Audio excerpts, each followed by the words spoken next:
This video will show you how to add YakChat to specific users or groups in Microsoft Teams using the Teams Admin Center. Start by opening the Microsoft Teams Admin Center.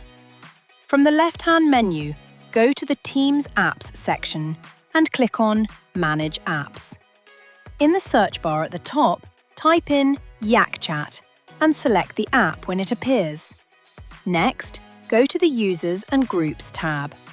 Click Edit Availability, and under the option that says Available to, make sure Specific Users and Groups is selected.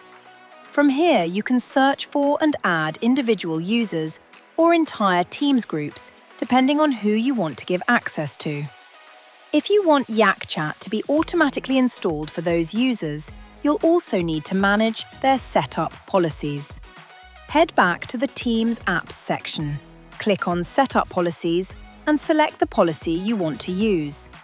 Once you're in the policy, click Add Apps, search for YakChat, select it and click Add. This will ensure the app is installed automatically for everyone covered by that policy. To make it even easier for them to access, you can pin YakChat to the Teams sidebar.